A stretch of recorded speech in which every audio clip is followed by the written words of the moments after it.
জেনে শুনে শিক্ষিত হওয়া সত্ত্বেও কিছু মানবিক দিক এড়িয়ে চলার চেষ্টা করে, বোঝার চেষ্টা করে না, তাদের সাথে কখনো তর্কে জড়াবেন না। তাদেরকে জ্ঞান দিতে যাবেন না, তাদেরকে বোঝাতে যাবেন না। তারা কিন্তু মূর্খ না, তারা উচ্চশিক্ষায় শিক্ষিত, কিন্তু জেনে শুনে ওই বিষয়টা তারা অ্যাভয়েড করতে চায়। শুধু তাদেরকে তাদের মতো ছেড়ে দিন। আল্লাহ পাক তাদেরকে হেদায়েত দান করুন, এই দোয়াটাই করুন। তাদের সাথে কখনো তর্কে জড়াবেন না। আর যারা সত্যিকারে নিরক্ষর, কিছুই জানে না, তাদেরকে আপনার কথাবার্তা, সাধারণ কথাবার্তার মধ্যে দিয়ে সহজভাবে ভুল শুদ্ধটা বোঝানোর চেষ্টা করবেন। একবারে বুঝলে বুঝলো, না বুঝলে তাদের সাথেও বেশি তর্কে জড়াতে যাবেন না।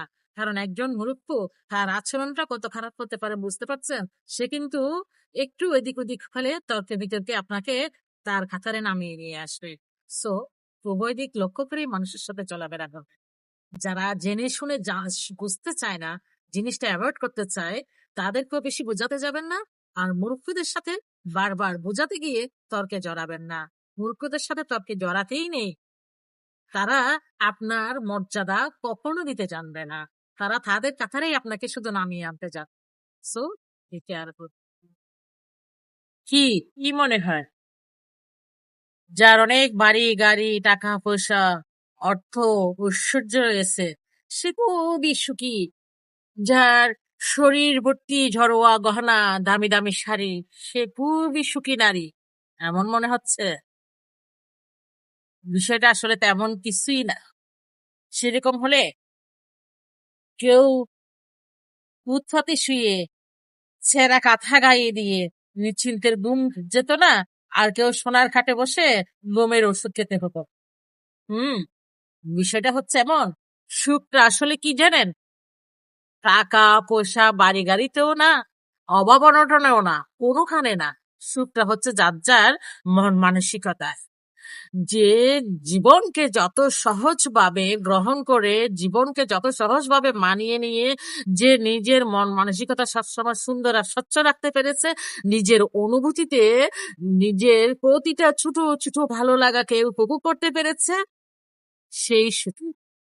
যার মন মানসিকতা, যার অনুভূতি স্বচ্ছ, প্রফুল্ল এবং সুন্দর, সেই সুখী।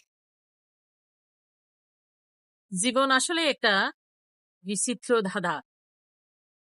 এই জীবনে কখন কোন পরিস্থিতি এসে আপনার দরজায় কড়া নাড়বে, কোনো নোটিফিকেশন ছাড়াই, কোন মুহূর্তে কোন পরিস্থিতির মোকাবেলা আপনাকে করতে হবে, আপনার কোনো পূর্ব প্রস্তুতিও থাকবে না।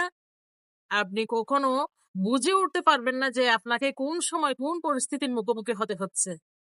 সো জীবনের সব কিছুকে সহজভাবে, স্বাভাবিকভাবে গ্রহণ করে নেবেন। আর সবকিছু, সব ধরনের সব পরিস্থিতিতে মোকাবেলা করার জন্য নিজেকে সবসময় ধৈর্যশীল রাখবেন। নিজের ভিতর দৃঢ় মনোবল রাখবেন, পূর্ণ আত্মবিশ্বাস রাখবেন। বাস, আপনার নিজের প্রতি নিজের আত্মবিশ্বাস আর মনোবল আপনাকে যে কোনো পরিস্থিতিতে লড়াই করার জন্য, যে কোনো পরিস্থিতির মোকাবেলা করার জন্য সাহসী করে তুলবে। তারপর ধৈর্যশীলতা এবং আপনার পরিশ্রম, আপনার যোগ্যতাই আপনাকে জিতিয়ে তুলবে।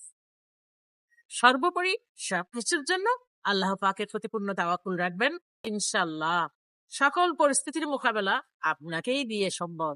সব পরিস্থিতিকে, সব বাধা বিঘ্নকে অতিক্রম করে জীবন চলার পথে সফলতা আপনার জন্য।